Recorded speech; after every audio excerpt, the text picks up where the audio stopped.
Para Georgia, ya sabes, Occidente juega en su contra porque viene con una actitud de, si no vas a jugar según mis reglas, me llevo mis juguetes de tu caja de arena, y luego voy a volcar tu caja de arena y destrozarla con una motosierra. Ese es el concepto de Occidente.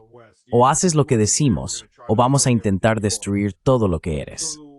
Así que hace unos 2 meses y medio, el Congreso de los Estados Unidos aprobó una ley sobre llevar la democracia a Georgia. Deja que eso cale. No estamos de acuerdo con la elección del pueblo, así que te vamos a imponer la nuestra. Te la vamos a meter a la fuerza, haciendo todo lo que podamos. Vamos a poner nuestros esfuerzos en revolucionar tu gobierno e imponer a nuestros títeres. Porque eso es la democracia.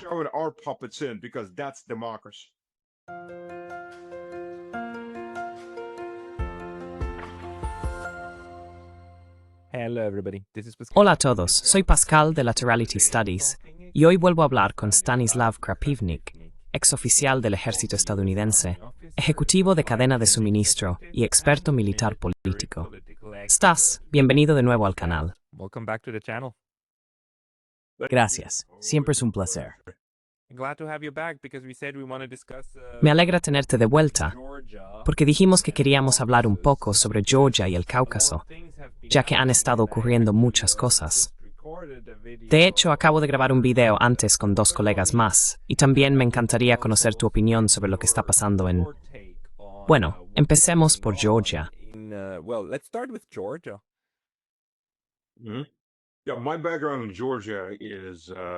Vale. Sí, mi experiencia en Georgia es, bueno, no diría que es súper extensa, pero sí lo es. Fui asesor militar en Georgia para la misión de la ONU entre 2002 y 2003. Así fue como llegué a conocer el país. Tengo algunos familiares aquí, así que vengo con bastante frecuencia. También estuve aquí de vacaciones en el 22. Fue cuando toda la propaganda antirrusa estaba en su punto álgido. Estuve aquí en 2024, primero de vacaciones, y se podía ver el cambio radical y el colapso de la propaganda. Estuvimos allí justo después del intento de Maidán de mayo. Luego estuve aquí cubriendo las elecciones y las primeras protestas que estallaron después de las elecciones. Bueno, decir que estallaron es ridículo, porque estaban absolutamente planeadas y preparadas, y todo el mundo sabía cuándo y dónde iban a ser, incluidas las autoridades, obviamente.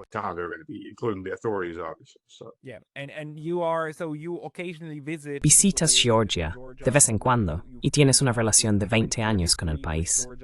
A lo largo de este tiempo, ¿cómo ha cambiado el país?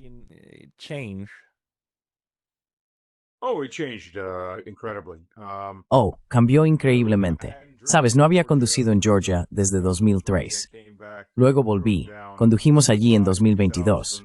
Y ya sabes, es el instinto masculino básico. Todavía recuerdas cómo conducir. Podía recordar las carreteras, pero los edificios, la mitad de los edificios eran diferentes. Sí, los habían reconstruido. Nuevos edificios habían ocupado su lugar. Así que sí era como ir husmeando, pensando, creo que es por aquí por donde vamos. Sí, porque el país había cambiado físicamente. Quiero decir, había estado allí entre medias, pero siempre iba en taxi o algo así. Así que te das cuenta de lo que pasa a tu alrededor, pero no es lo mismo que cuando vas al volante.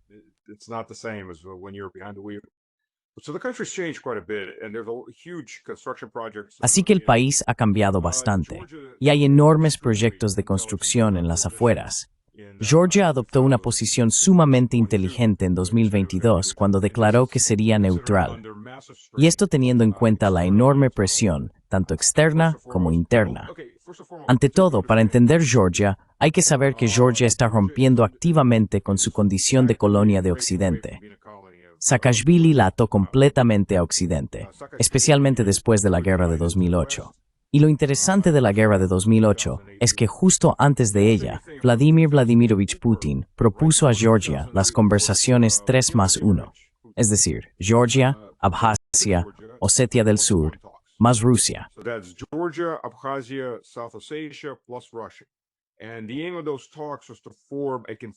El objetivo de esas conversaciones era formar una confederación en la que esas 2 provincias volvieran al seno de Georgia, similar a lo que ocurrió con Adyara al suroeste, cuya capital es Batumi. Adhara goza de amplios poderes de autonomía, y Saakashvili estuvo de acuerdo. Y en el momento en que aceptó, Condoleezza Rice apareció rápidamente, y tuvimos la guerra de 2008. Porque lo último que quieren los estadounidenses es que estalle la paz. Dios no lo quiera. Porque la guerra y el conflicto son siempre la palanca y la moneda que utilizan para abrirse camino. Así que esa guerra arruinó las relaciones durante bastante tiempo.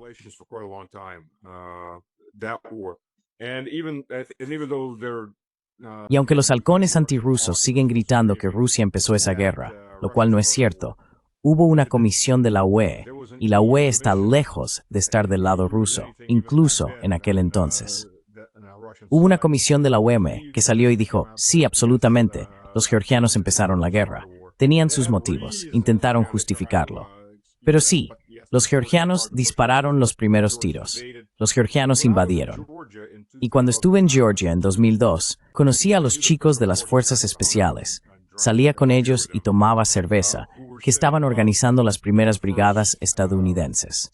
Por estadounidenses me refiero a entrenamiento estadounidense. Así que Chevron había aceptado permitirles organizar 2 brigadas.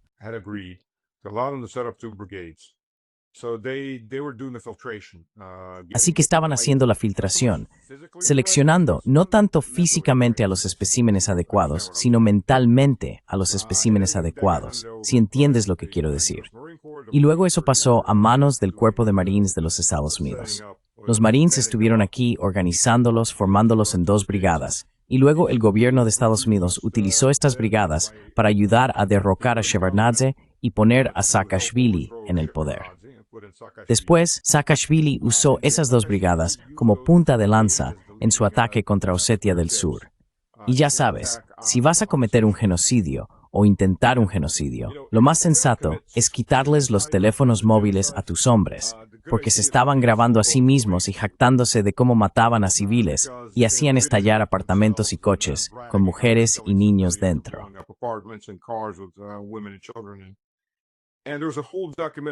Y de ahí surgió todo un documental, porque una vez que estas 2 brigadas fueron aniquiladas por el ejército ruso, que vino del sur y rompió las líneas, se produjeron varias emboscadas. Los georgianos intentaron volar los túneles que conectan Osetia del Norte con Osetia del Sur, pero no lo lograron. Sus equipos de fuerzas especiales fracasaron en ese intento. Fueron destruidos. Los túneles quedaron abiertos. El ejército ruso avanzó a toda velocidad, algo que nadie esperaba que ocurriera, porque Medvedev estaba al mando. La fuerza rusa que estaba en el Cáucaso era una fuerza de tercer escalón, con equipamiento antiguo, sin la mejor formación, y el ejército ruso en ese momento tampoco tenía la mejor preparación en general. Y aún así, avanzaron rápidamente y arrasaron hasta llegar a Chimvali para salvar a la población.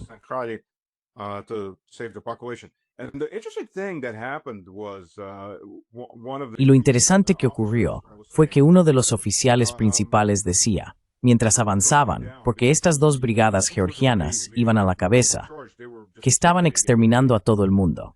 Y para entenderlo, Osetia del Sur tenía una población de unas 40,000 personas. No estamos hablando de una población enorme. Los soldados, hubo un artículo escrito por uno de los oficiales en los BMPs de vanguardia, decía, podíamos ver una iglesia a lo lejos, y la cruz empezó a brillar, y una imagen descendió de la cruz, y una mujer salió caminando de esa luz, pasó junto a nosotros y nos bendijo mientras pasábamos, la Virgen María. Y eso le motivó bastante.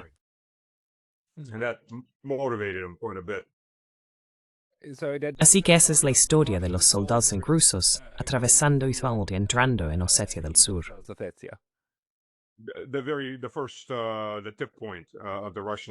El primer punto, el inicio del contraataque ruso. Bueno, llegaron hasta Gori, y en parte Gori se salvó. Gori está a unos 35, diría que unos 35, casi 40 o 50 kilómetros de Tiflis, al borde de Tiflis. Y Gori se salvó porque el ejército ruso estaba allí, porque los surosetios estaban entrando y luego matando a georgianos como venganza por esta ofensa.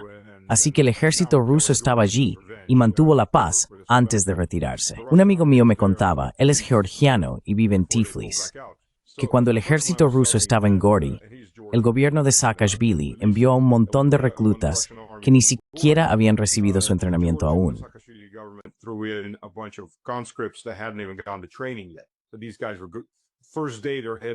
Así que estos chicos eran nuevos. Era su primer día de entrenamiento. Simplemente les dieron fusiles y los lanzaron contra el ejército ruso. Bueno, como era de esperar, lo que ocurrió fue que miraron los tanques rusos, miraron los BMP. Bueno, en realidad no tenían BMP, pero aún así estaban los transportes reales, los vehículos blindados. Tiraron sus fusiles y salieron corriendo. De nuevo, estos son chicos que por primera vez sostienen un fusil y los envían al combate contra veteranos. Previsiblemente esto no iba a salir bien. Y corrieron hacia Tiflis, gritando, «Los rusos vienen».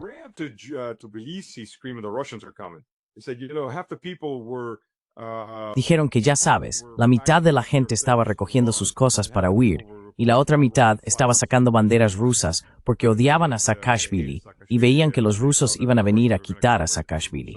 Desafortunadamente, el ejército ruso no llegó a Tiflis, se detuvo en Gori. Así que hubo mucha gente muy disgustada después de eso. Y Saakashvili perdió el poder, creo, en 1 año y medio o así, 2 años después de eso, alrededor de 2010 o por ahí. Sí. Y cuando se fue, cuando perdió el poder, porque salieron varios videos. Primero, antes de eso salió un video de las masacres que sus fuerzas estaban cometiendo.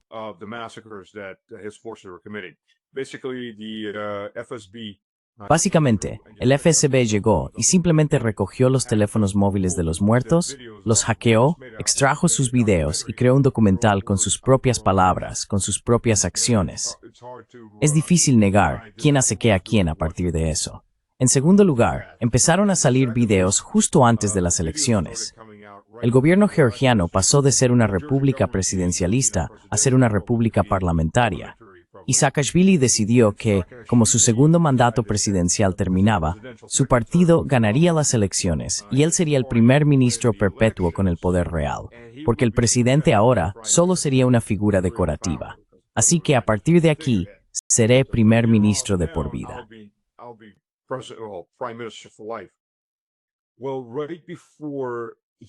Bueno, justo antes de que se celebraran las elecciones, salieron a la luz un montón de videos que mostraban torturas físicas y sexuales en las cárceles de Georgia. En ese momento, probablemente alrededor del 7% de la población estaba en prisión. Metía a la gente en la cárcel por rechazar cualquier cosa. Es una forma de crear un estado de ley y orden, pero estaban siendo torturados y maltratados. Y todo eso salió a la luz, y su partido perdió por goleada. Así que perdió el poder.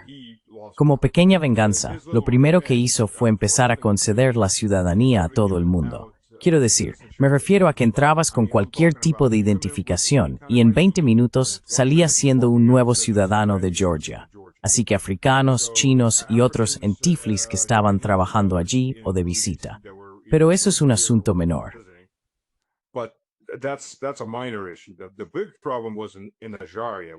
El gran problema estaba en Adhara, donde él se la entregó a los turcos, quienes luego trajeron a sus familias extendidas. Y ahora tienes problemas étnicos en Adhara. Los turcos son casi la mitad de la población en Adhara, y ha llegado al punto en que le gritan a los georgianos ortodoxos, fuera de nuestra tierra. Hace aproximadamente 1 año, año y medio, Erdogan estuvo en Rize, que es una ciudad más al oeste en la propia Turquía, también en la costa, dando un discurso. Dijo, sabéis, estoy en Rize, estoy mirando hacia Batumi. Todo esto es nuestra tierra. Es decir, ya es un jefe de gobierno haciendo una reclamación directa sobre la provincia de otra nación. Y lo único que mantiene a los turcos fuera de Georgia es Rusia, porque no hay manera de que Rusia permita que los turcos anexionen Georgia. ¿De verdad te preocupa que eso pueda estar en la agenda turca, que realmente quieran quedarse con partes de Georgia? Absolutamente, absolutamente. Lo hacen a través de la inversión empresarial y la demografía. Y luego, cuando alcanzan esas masas críticas, simplemente arrancan esa parte. Absolutamente. Y dudo que si Erdogan se va mañana, mucho de esto vaya a cambiar. El panturquismo es bastante fuerte al otro lado de la frontera.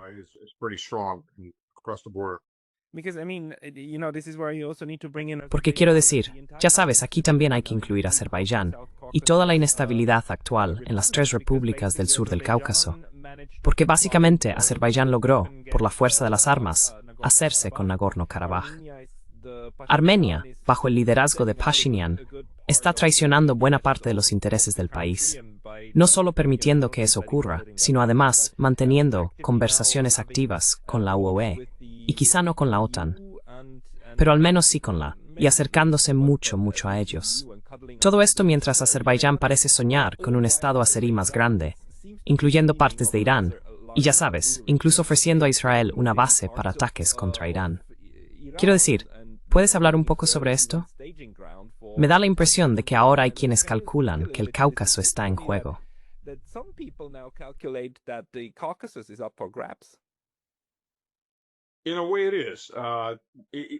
En cierto modo, lo es. Bueno, el Cáucaso está en una zona de conflicto. No va a estar disponible para cualquiera. Bueno, Azerbaiyán puede desaparecer, pero no va a estar disponible para cualquiera. Los georgianos. Para entender a los georgianos, primero hay que saber que la forma en que controlaron Georgia durante tantos años es que este es un país de 3,5 millones de personas. Tiene 10,000 ONG registradas. Deja que eso cale, más de 10,000 ONG registradas. Creo que la cifra está disminuyendo cada semana, porque el gobierno ha empezado a perseguir estas ONG.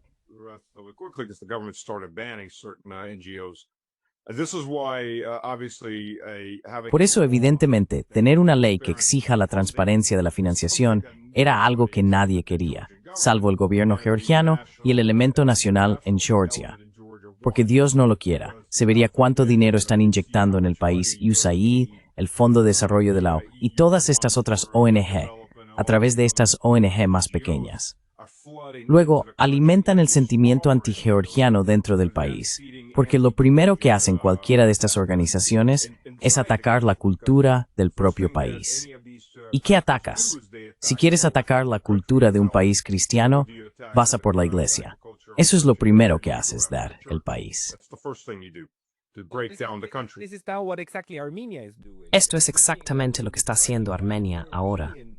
El gobierno armenio está reprimiendo a la iglesia armenia. Y Georgia, el sueño georgiano, hasta donde yo sé, no está reprimiendo a su iglesia, ¿verdad?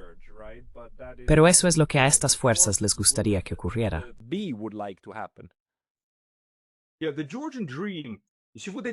Sí, el sueño georgiano. ¿Ves lo que hicieron antes de empezar a distanciarse activamente? Y creo que probablemente el inicio del conflicto en el 22 aceleró un poco su calendario.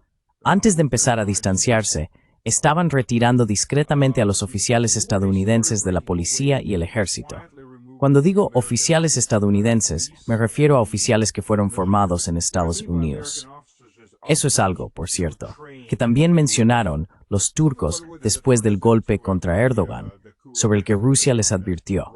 Porque lo que ocurre es que en estos programas de formación, estos programas de intercambio, como dijo un general turco, enviamos a una persona y recibimos a alguien totalmente diferente.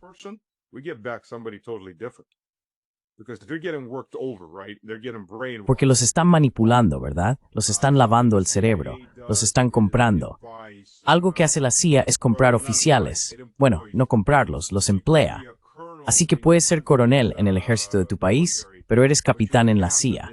Así que tienes tu ciudadanía, y la ciudadanía para tu familia estadounidense, esperando en casa. Así que haces lo que te decimos que hagas. Nos sirves. Y si todo el país se derrumba, no te preocupes, tienes una pista de aterrizaje aquí en Estados Unidos, y tienes un trabajo y todo. Así que cuidan de sus espías y traidores que colocan en los gobiernos de otros países.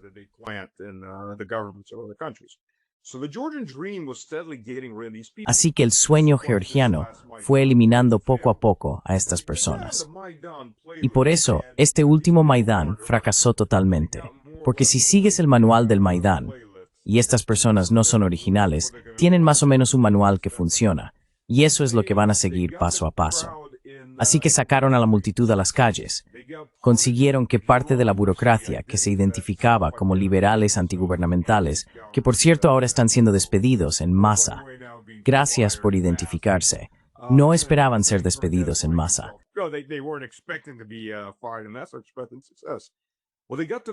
Esperaban tener éxito.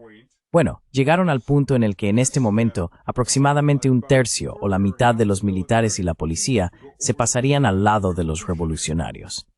Pues bien, aquí está el problema. ¿Qué ofrecen los revolucionarios? Ofrecen todos los valores neoliberales. Pues a estas alturas, el sueño georgiano ya había sustituido a esos oficiales cuestionables en la policía y el ejército por buenos cristianos ortodoxos georgianos. Ellos miraban esto y decían, no queremos un desfile del orgullo, no queremos que se destruya la cultura georgiana, no queremos una cruzada antieclesiástica. No había nada que los revolucionarios ofrecieran que estas personas quisieran aceptar.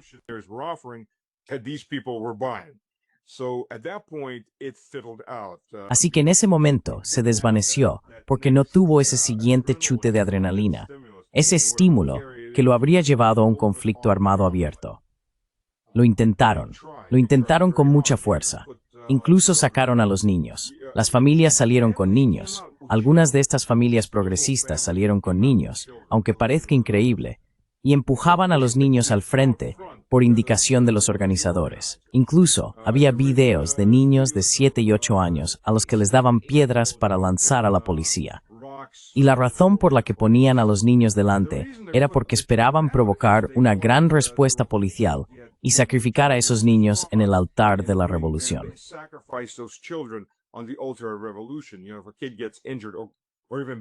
Sabes, si un niño resulta herido, o aún peor, muerto, o si un par de niños mueren, pueden empezar a gritar sobre el gobierno sediento de sangre y lo que está haciendo el gobierno, lo cual, afortunadamente, no ocurrió.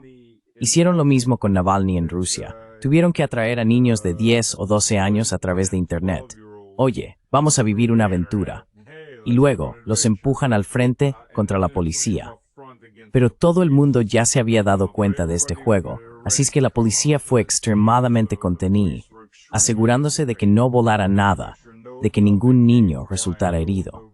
Porque entonces eso se utilizaría como propaganda.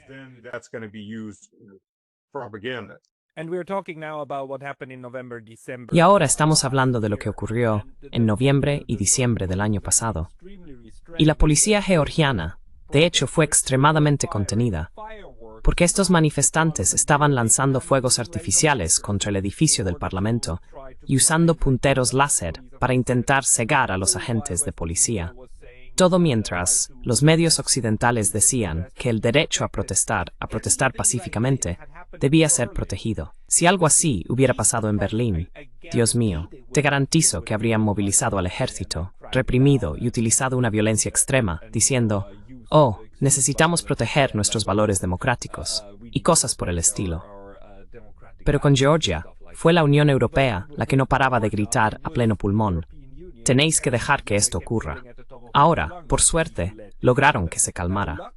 ¿Cómo consiguieron simplemente dejar que se apagara por sí solo?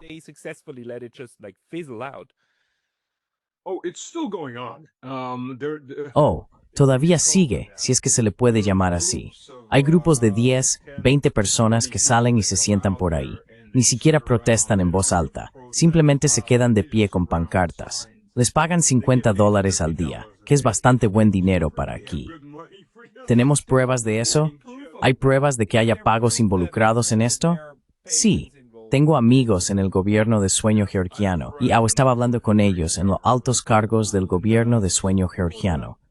Y uno de ellos me dijo, incluso le pregunté, ¿puedo ir yo también, tío, porque necesito algo de dinero extra? La policía no les presta atención.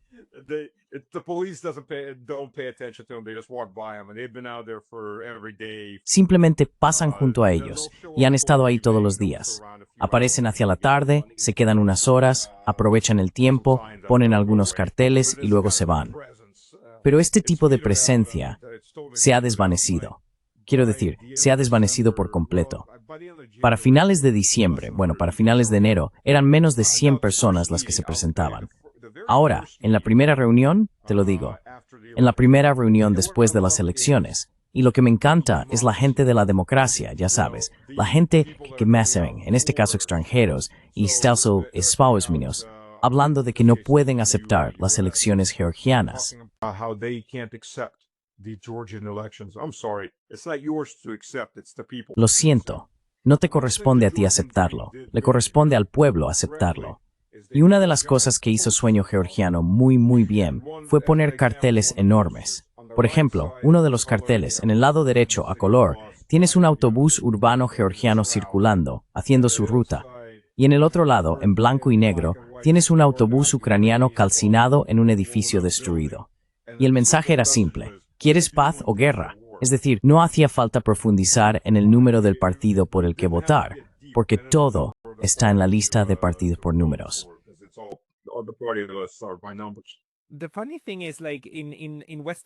Lo curioso es que en los medios occidentales nos decían constantemente que los teóricos de la conspiración en Georgia argumentaban que Occidente quería empujar a Georgia a convertirse en un segundo frente y sumirla en la guerra. Quiero decir, esto era obviamente exactamente el tipo de estrategia que está ocurriendo. Y además, cuando escuchas lo que dice la figura principal, esta bruja francesa, Zurabishvili, Salomé Zurabishvili, la ex embajadora francesa en Georgia, que luego fue convertida en ciudadana y después se convirtió en presidenta, ella realmente hizo eso. Y tuvo que marcharse. Todo el objetivo estaba orientado de alguna manera a traspasarle el poder a ella.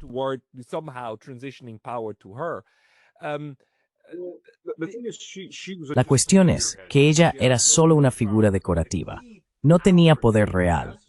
Pero el poder clave que tenía era el de conceder amnistía.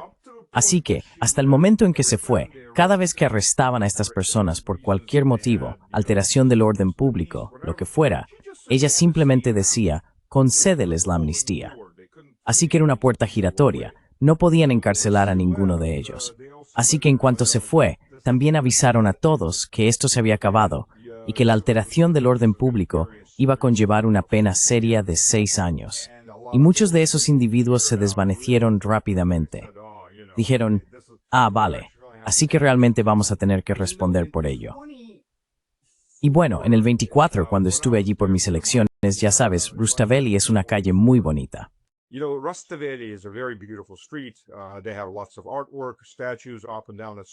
Tienen muchas obras de arte y estatuas a lo largo de la calle. Lo siento, cuando estuve allí de vacaciones en el verano del 24, algunos pueden odiarme por decir esto, pero no me importa. Internacionalismo liberal.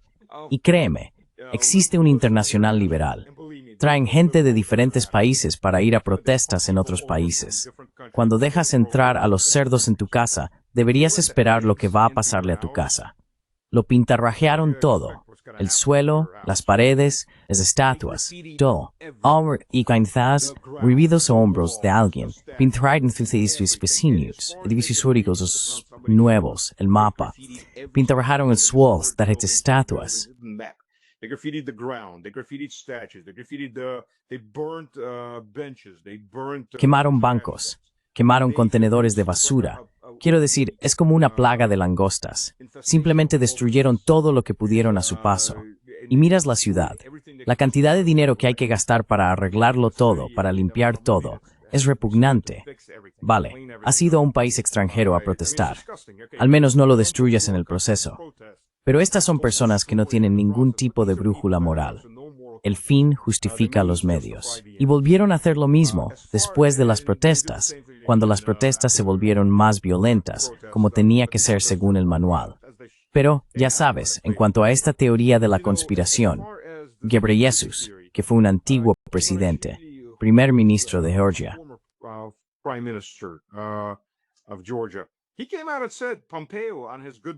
salió y dijo que Pompeo, en su gira de despedida, hizo una parada en Georgia y dijo: mira, necesitamos que inicies acciones de combate en la frontera rusa, al menos en la estación sur y en la frontera caucásica. ¿Por qué haríamos eso? Porque así atraerás al ejército ruso al conflicto. ¿Por qué haríamos eso? Rusia nos aplastará. Exacto, lo harán. Pero entonces podréis hacer una guerra de guerrillas durante años y mantener a los rusos ocupados.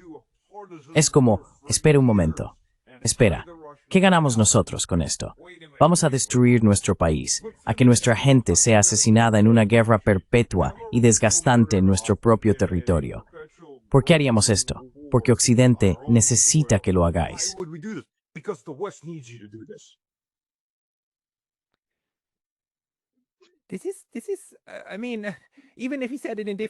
Esto es, quiero decir, aunque lo haya dicho con otras palabras, todo se reduce a eso.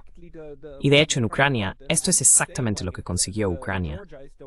Sigo diciendo que Georgia es la que se escapó, no de Rusia, sino de este juego peligroso de los neoconservadores, este suicidio por las grandes ambiciones estratégicas de otros. La cuestión, por supuesto, es que esto te granjea mucho odio en esos círculos neoconservadores, porque no han terminado, nunca se rinden.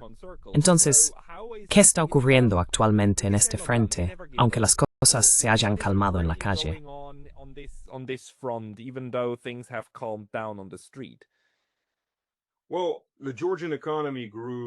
Bueno, la economía georgiana creció en 2024.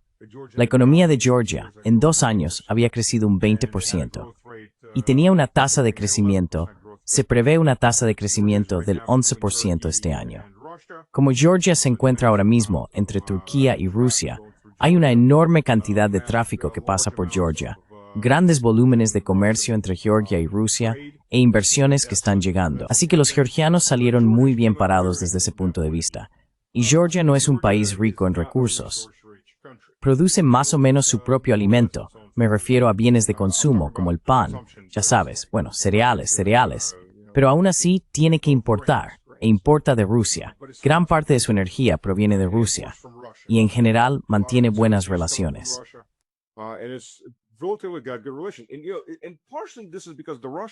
Y en parte, esto se debe a que el gobierno ruso, por fin recordó lo que era el poder blando. Tras la Unión Soviética, las personas en el poder simplemente olvidaron por completo lo que era el poder blando. Se volvieron ignorantes respecto al poder blando. Así que, las cosas que hizo Rusia fueron, primero, relajó y luego eliminó por completo cualquier restricción en el régimen de visados para los georgianos que entraban. Le concedo este mérito a Saakashvili. Él sí eliminó las restricciones al final sobre los requisitos de visado para los rusos que entraban, porque necesitaban dinero, turismo y demás. Rusia eliminó eso.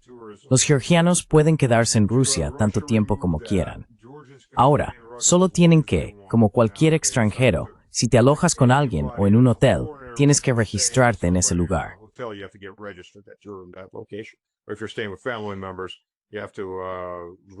O si te quedas con familiares, tienes que registrarte. Así que cuando vienen parientes, los registramos diciendo, oye, están aquí por el tiempo que sea. Eso es una cosa. 2. El gobierno ruso empezó a hacer muchas ofertas y creó muchas plazas gratuitas en universidades para georgianos, para estudiantes georgianos, totalmente pagadas por el gobierno ruso. Así que esto da muchas más oportunidades y crea un nivel diferente de vínculo, porque los georgianos han sido objeto de propaganda, igual que los ucranianos, con cosas como los rusos vienen, roban inodoros y que todos vamos por ahí con lapti. Lapti, si no lo sabes, es un zapato hecho de corteza. Si no tienes recursos en absoluto, en realidad es un zapato bastante bueno, considerando la situación, si no tienes recursos reales.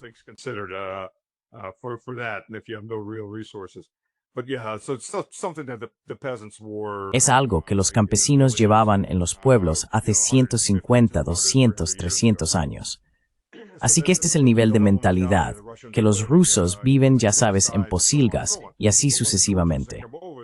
Pero cuando los georgianos vienen, normalmente se quedan muy sorprendidos porque todo lo que les cuentan las ONG occidentales no coincide con la realidad.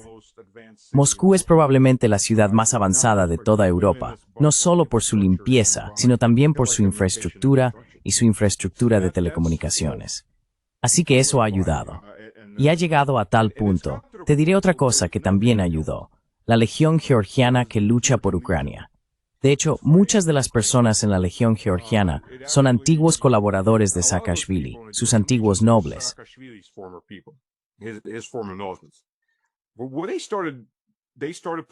Bueno, empezaron a subir videos de sus hazañas, de su gran valentía, cuando degüellan a soldados rendidos, o les disparan por la espalda, o les disparan en la cabeza cuando están de rodillas con las manos atadas a la espalda. Así que estos videos empezaron a llegar a Georgia. Y los georgianos están en shock porque tienen este código de honor de somos guerreros de montaña. No matas prisioneros. No, Hay una serie de cosas que no haces, y lo que están viendo son georgianos, gritando en georgiano, claramente georgianos, asesinando a civiles, asesinando a prisioneros de guerra y grabándose a sí mismos. Gran pelea. A los nazis les gusta hacer eso. No sé por qué. Es algo que los nazis llevan haciendo desde 1941. Es una cuestión psicológica. Es lo que los israelíes están haciendo actualmente en Gaza, ¿verdad? En algún momento, deshumanizar al otro se vuelve tan evidente que es básicamente como dar un paseo por la calle, ¿no? Y simplemente quieres compartir con otros las alegrías que estás experimentando. Algo así debe estar ocurriendo a un nivel psicológico muy retorcido.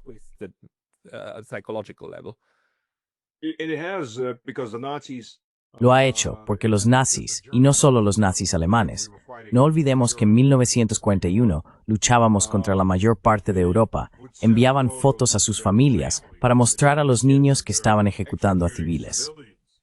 Quiero decir, hay un cierto nivel de locura absoluta. Quieres compartir la experiencia con tus propios hijos pequeños de cómo matabas a otros niños pequeños. Es decir, por Dios, entiendes que estas personas están mentalmente trastornadas, absolutamente. Así que la Legión Georgiana estaba haciendo lo mismo. Y esto fue un gran shock para la población georgiana que pudo ver estos videos. Y con orgullo puedo decir, ahora hay un batallón georgiano entrenándose en Rusia. Voluntarios georgianos.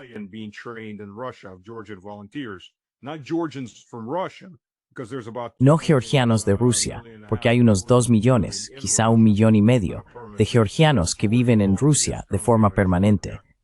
Pero los voluntarios georgianos que salen de Georgia ahora están entrenando y preparándose para entrar en combate del lado ruso. Como puedes ver, esto ha pasado de ser básicamente una guerra civil ucraniano-rusa, al menos desde el lado ruso, se ve como una guerra civil.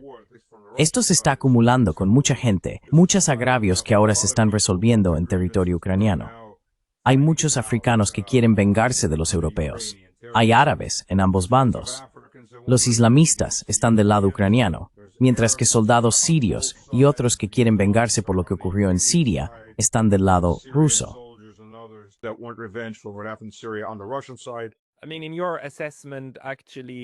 En tu evaluación, de hecho ahora también hay personas en la periferia de Rusia que están siendo arrastradas a este campo de batalla. Pero ¿qué significa esto para además la forma en que está la guerra en Ucrania ahora? Quiero decir, definitivamente se ha vuelto en contra de Ucrania. Ahora estamos en el punto en que hay manifestaciones contra el señor Zelensky en Ucrania. Estamos en el punto en que recibimos esta noticia de Seymour Hersh de que, aparentemente, Estados Unidos decidió abandonar a Zelensky y reemplazarlo. No sabemos si eso es cierto, pero las señales parecen indicar que ahora hay una lucha de poder en o alrededor de Kiev desde dentro, no por los avances rusos. ¿Cómo está esto afectando también a Georgia?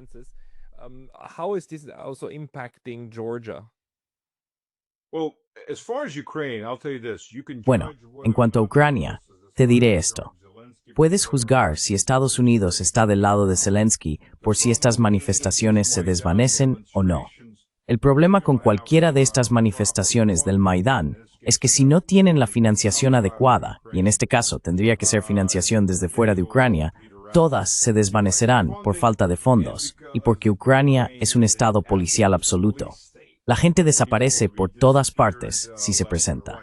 Créeme, los agentes del SB en lugares como Kharkov arrancan los teléfonos de las manos de la gente, comprueban si tienen familiares rusos, si han estado escribiendo a Rusia o si han estado leyendo algún blog ruso o lo que sea, y los arrestan en el acto.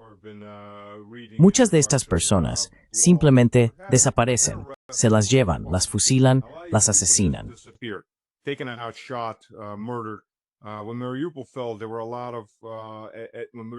Cuando cayó Mariupol, hubo muchas.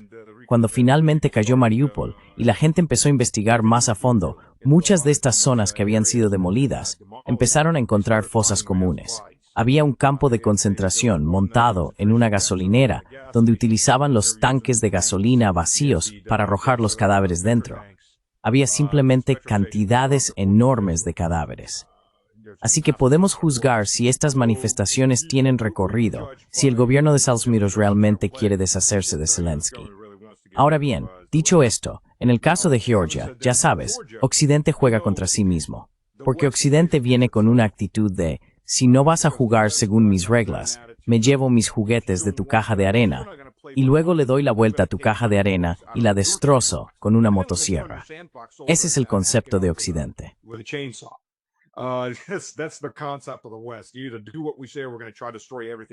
O haces lo que decimos, o vamos a intentar destruir todo lo que eres. Así que, hace unos 2 meses y medio, el Congreso de los Estados Unidos aprobó una ley sobre llevar la democracia a Georgia. Deja que eso cale. No estamos de acuerdo con la elección del pueblo, así que vamos a imponerte nuestra elección y a metértela a la fuerza, haciendo todo lo que podamos. Vamos a poner nuestros esfuerzos en revolucionar tu gobierno e imponer a nuestros títeres, porque eso es democracia. Aproximadamente un mes después, el Reino Unido hizo lo mismo. Y hace una semana y media, la UR firmó lo mismo sobre llevar la democracia a Georgia. Así que la democracia significa escupir sobre la voluntad del pueblo. Vamos a imponerte a nuestro títere, te guste o no. Y la gente ve esto, obviamente. Quiero decir, lo ven. Su elección. Esto es lo que significa la democracia occidental. Vamos a escupir sobre tu elección. Pero Stas, debo discrepar educadamente. Quiero decir, gracias a medidas similares, ahora tenemos un presidente democrático en Siria. Es decir, una persona santa, ¿no? Un hombre de Dios que ahora gobierna Siria. Quiero decir, eso debe ser un buen ejemplo de hacia dónde podría ir Georgia. Mi única pregunta sobre eso es, cuando los líderes de la Trump estrecharon la mano de al-Julani, ¿se lamieron la sangre de niños cristianos de las manos o se la lavaron?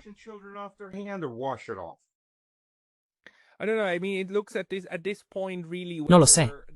Quiero decir, parece a estas alturas, realmente, ya sea que sea así o no. Sabes, es incluso más perverso, como en asegurarse de instalar a alguien contra quien los israelíes puedan luchar legítimamente más adelante, para así desmembrar aún más el país.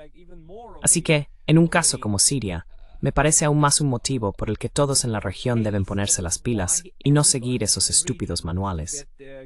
No es solo Ucrania, también es Siria.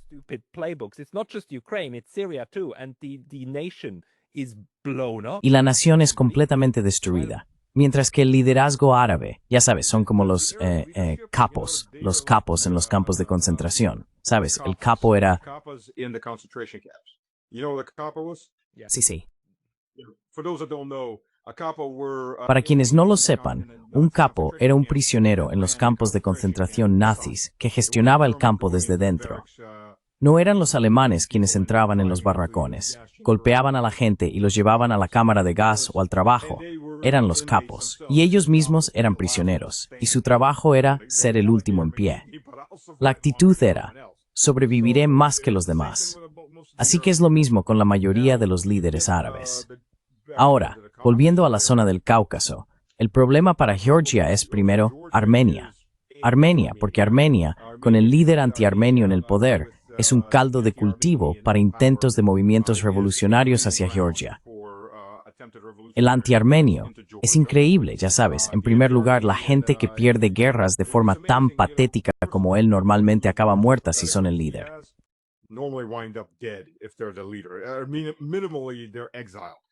Quiero decir, como mínimo están exiliados. La mayoría de las veces los matan sus propios generales o el pueblo. Me viene a la mente Mussolini, entre otros. El efecto Mussolini.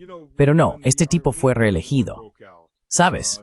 Cuando estalló la guerra de Armenia, la primera en Karabaj, me refiero, la primera de esta década, uno de mis amigos, que es mayor en reconocimiento e inteligencia rusa, fue enviado para ver qué estaba ocurriendo realmente en Karabaj. Y su primera parada fue Ereván. Pasaron un par de días en Ereván, sentados en los cafés, observando y hablando con la gente, mirando a su alrededor. Dijo que toda la gente estaba convencida de que el ejército armenio estaba a las puertas de Bakú y que estaban ganando la guerra.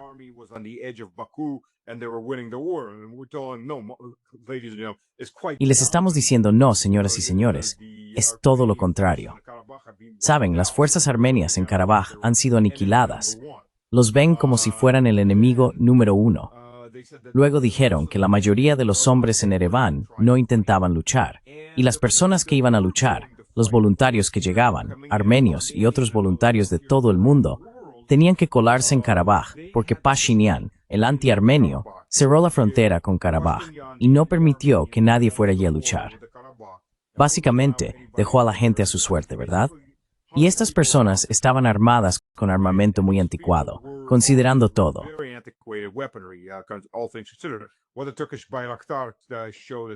Bueno, el Bayraktar turco demostró ser un arma muy poderosa, pero una vez que se utilizó en Ucrania, fue derribado en masa por el sistema antiaéreo ruso, porque las fuerzas en Karabaj no tenían sistema antiaéreo. Incluso se informó que justo antes de una de las ofensivas finales de Azerbaiyán, habían concentrado sus tropas, y los generales de Pashinyan querían usar misiles Iskander para acabar con ellas, para eliminar esa concentración de tropas. Y Pashinyan les dijo, no, el mundo nunca me perdonará si mato a tantos azerbaiyanos. Así que el antiarmenio no tiene problema en que los armenios sean destruidos en masa en combate, y luego que los civiles sean víctimas de genocidio o limpieza étnica, pero sí tiene un problema con matar a sus enemigos en una guerra. Así que ya puedes entender en qué punto está todo esto.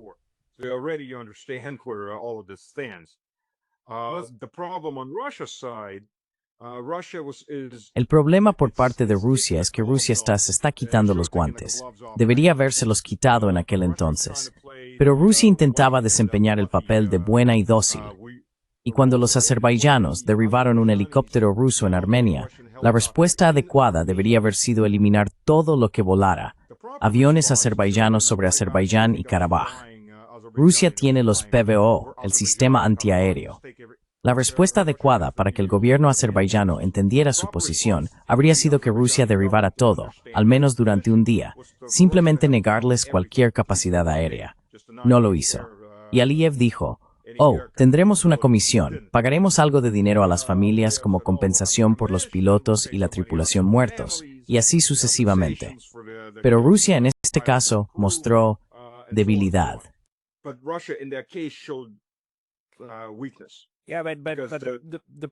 Sí, pero el problema que tenía Rusia es que Vladimir Putin lo dijo en su momento. Tenemos un acuerdo estratégico con Armenia, pero Armenia nunca pidió ayuda. No se nos pidió intervenir en su nombre. Entonces, ¿qué se supone que debo hacer? De hecho, Vladimir Putin dijo, ¿qué se supone que haga si no piden ayuda?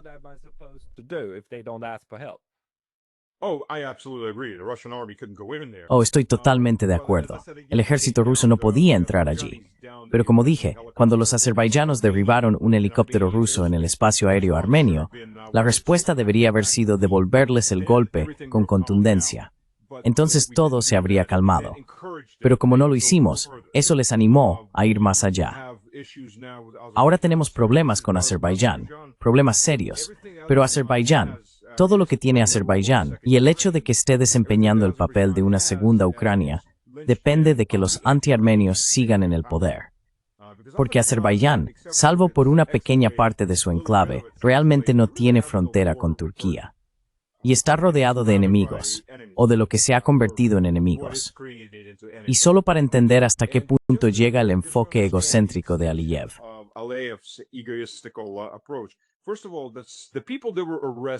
En primer lugar, las personas que fueron arrestadas en Rusia, 2 de ellas murieron. Una murió durante el arresto por un ataque al corazón. Otra murió más tarde. No está del todo claro por qué. Eran criminales. Estas personas eran mafia étnica. La mafia siempre es étnica, no importa en qué país estés. Una mafia siempre se estructura en torno a alguna etnia, porque siempre se aprovechan de su propia gente. Pero el arresto, quiero decir, fueron arrestados con cargos legítimos. Puede que el arresto se realizara de forma incorrecta. Eso es otra cuestión. Y eso es algo que una comisión debe investigar, especialmente por qué murió el segundo, porque no se entiende. Mientras lo arrestaban, el primero murió de un ataque al corazón.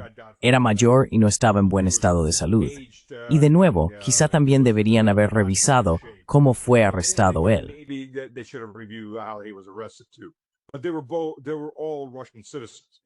Pero todos eran ciudadanos rusos. Eran azerbaiyanos por nacionalidad, pero todos eran ciudadanos rusos. Bueno, Azerbaiyán capturó a programadores rusos, los chicos, los liberales que huyeron cuando empezó la movilización, y les dieron una paliza brutal. Quiero decir, fueron golpeados severamente. Se podía ver que tenían la cara hinchada. Y luego los exhibieron como traficantes de drogas o cosas por el estilo. Es decir, subieron la apuesta. Rusia respondió a la apuesta, pero primero ya habían perdido la refinería de Haifa. No estoy seguro de cuánto daño tiene, pero ahora mismo no está funcionando. Y ese es petróleo azerbaiyano. Y luego, Rusia destruyó 2 refinerías más en Ucrania, que en realidad debería haber destruido en el 22. Y nadie explicó realmente por qué no fueron demolidas antes. Finalmente fueron demolidas.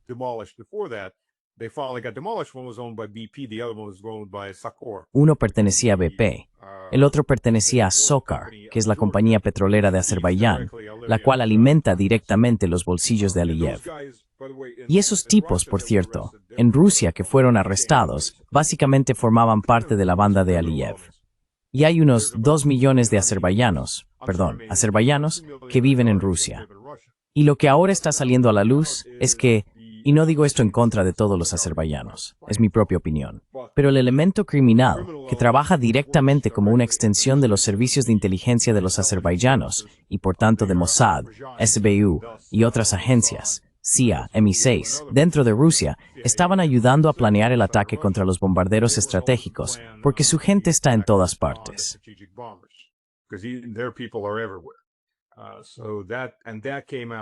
Así que eso salió a la luz, y yo ya lo sabía incluso antes. He visto documentos oficiales del gobierno ruso, que demostraban que la mafia azerbaiyana estaba trabajando activamente con servicios de inteligencia extranjeros. Por eso todas estas detenciones se realizaron a nivel federal, no a nivel local. Las autoridades locales o bien están intimidadas, o bien compradas, o ambas cosas. Así que las autoridades federales intervinieron y empezaron a desmantelar esto. Además, se han tomado medidas. Esto sigue en marcha. Ahora no es tan sonado, pero continúa. Por ejemplo, una parte muy importante de la economía azerbaiyana está realmente vinculada a Rusia en el sector agrícola. Rusia es el tercer mayor productor de leche y productos lácteos del mundo. Pero por una razón u otra, Rusia seguía importando de 2 empresas azerbaiyanas.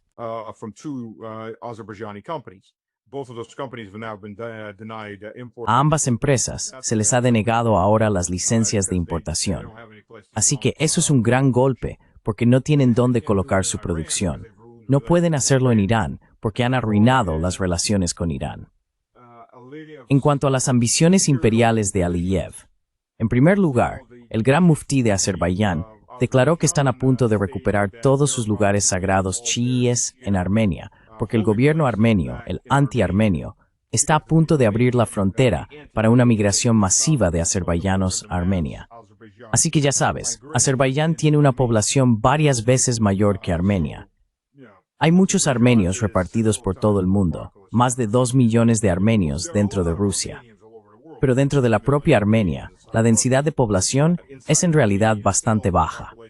Así que sí, al parecer, el anti-armenio va a permitir la migración masiva a Armenia y finalmente acabar con ella.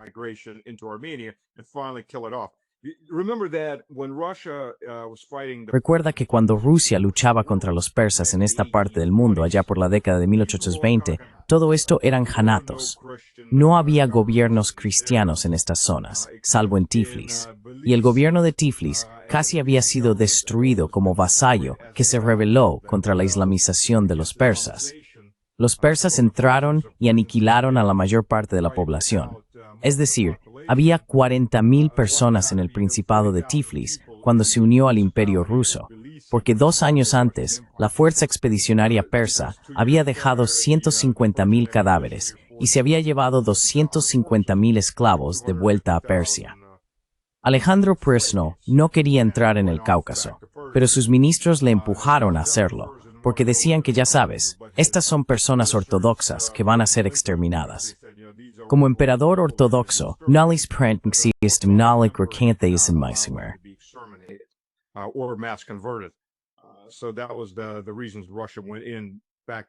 Así que esa fue la razón por la que Rusia intervino en tiempos de Alejandro Prvor. Para cuando hablamos de Nicolás, Rusia continuaba su avance en el Cáucaso, luchando contra los persas. Liberó el Kanato de Ereván, que luego se convirtió en Armenia dentro del Imperio Ruso como una entidad semiautónoma. Y después vino la Unión Soviética, y así sucesivamente. Pero ahora estamos ante la posibilidad de que la nación armenia desaparezca. Luego sí, está el hecho de que Azerbaiyán está acumulando tropas en la frontera iraní porque esperan una segunda fase de la guerra contra Irán. Y parece que quieren invadir Irán para intentar apoderarse del noroeste del país, donde hay una gran población de azerbaiyanos.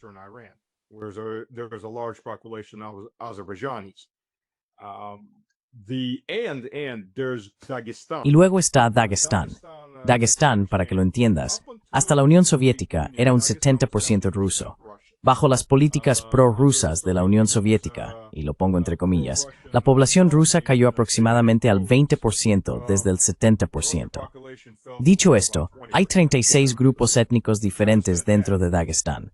Así que pasas de un pueblo a otro y puedes encontrarte con un grupo étnico distinto, por lo que cualquier pelea suele convertirse en un tiroteo entre pueblos, porque son etnias diferentes. Y ya sabes, los chicos empiezan a pelearse por alguna chica, alguien apuñala a otro, y entonces todos los hombres salen corriendo con rifles y empiezan a dispararse entre sí.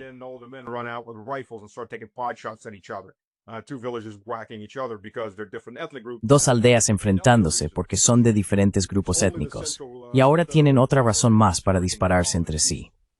Es solo el poder federal central el que mantiene todo tranquilo y en paz.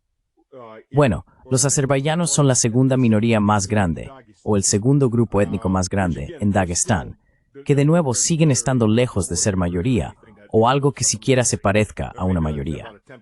Puede que sean alrededor del 10% de la población, pero ahora están impulsando el nacionalismo azerbaiyano y diciendo que toda esa tierra les pertenece, intentando crear una explosión partidista o guerrillera en esa zona.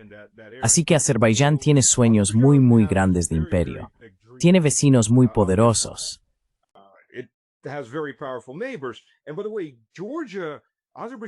Y por cierto, Azerbaiyán está ocupando partes de Georgia, tierras históricas georgianas, donde están eliminando las zonas ortodoxas cristianas. Igual que si vamos a ser honestos, lo que los árabes en Jerusalén estaban haciendo con los restos del segundo templo, simplemente traían excavadoras y tractores por la noche, sacaban todos los restos y los destruían. Quiero decir, tenemos que decir que lo que pasa, pasa, porque ambos bandos hicieron muchas cosas. No estoy defendiendo en absoluto el genocidio israelí, pero todos los bandos tomaron medidas que fueron menos que humanas y bastante idiotas. Pues bien, los azerbaiyanos están haciendo lo mismo con el patrimonio georgiano. Ahora, para entenderlo, los azerbaiyanos no son la población original de Azerbaiyán, son turcos.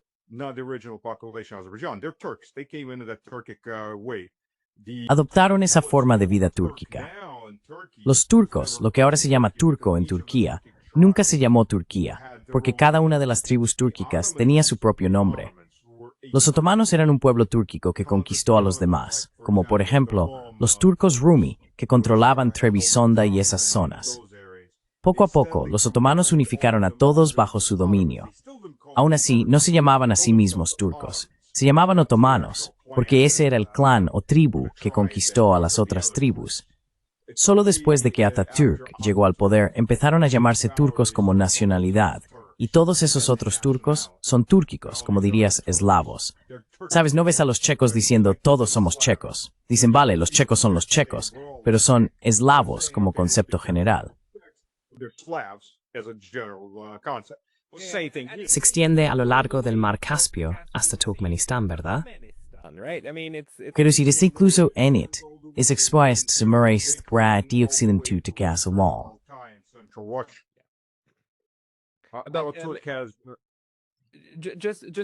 Para resumirlo todo, ¿cuál es tu predicción sobre la estabilidad política de la región de cara al futuro?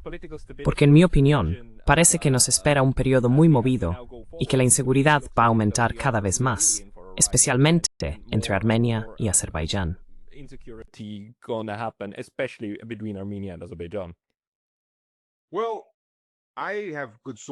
Bueno, tengo buenas fuentes que me han dicho que preste atención a Armenia y me prepare para un cambio masivo.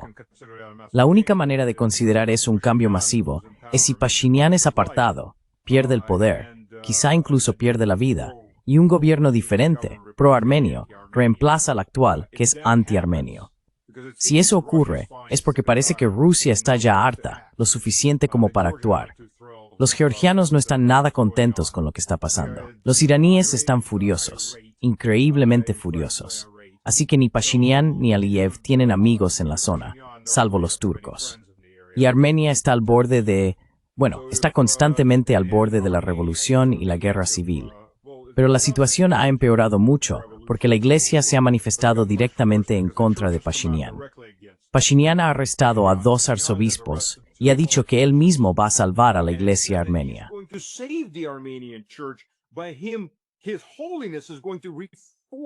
Su santidad va a reformar la iglesia armenia, convirtiéndola en una sierva sumisa de Babel para la causa anti-armenia. Y eso está despertando a mucha gente que quizá pensaba, simplemente esperaremos a que pase. Pero no va a haber ninguna espera. Hay que actuar. Y esto también ocurre entre las élites. Y ahora, con todo esto, todos los chiíes, todos los antiguos lugares sagrados van a ir a Azerbaiyán porque va a haber una migración masiva.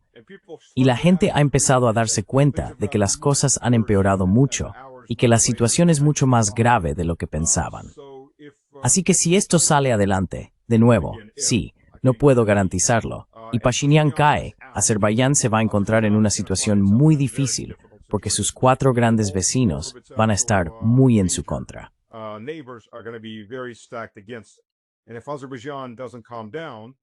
Y si Azerbaiyán no se calma, y no sé si tienen suficiente sentido común para hacerlo, hay mucho ego y machismo en el Cáucaso. Si Aliyev no tiene la voluntad de calmarse y decide continuar con sus planes imperiales, especialmente cuando comience la segunda fase contra Irán, Azerbaiyán podría desaparecer.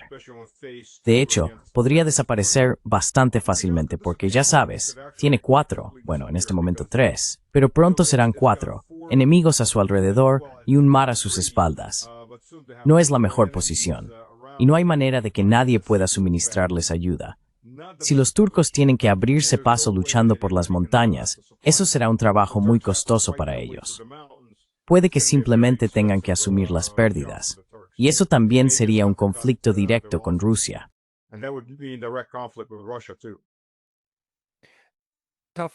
Región difícil, región difícil. Pero muchas gracias por tus valoraciones.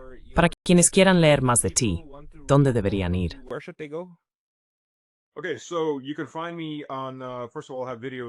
Vale, podéis encontrarme, ante todo tengo vídeos en YouTube, en Mr. Slavic Man, Slavic con K, no con C. Ahora están saliendo un poco despacio porque estoy de vacaciones una semana más. Tengo 2 canales de Telegram, el canal ruso es Stas Today Obrotno y el canal en inglés es Stas Was There. También estoy en X como Stas Karpivnik. De acuerdo, lo pondré en la descripción de abajo. Muchas gracias por tu tiempo hoy.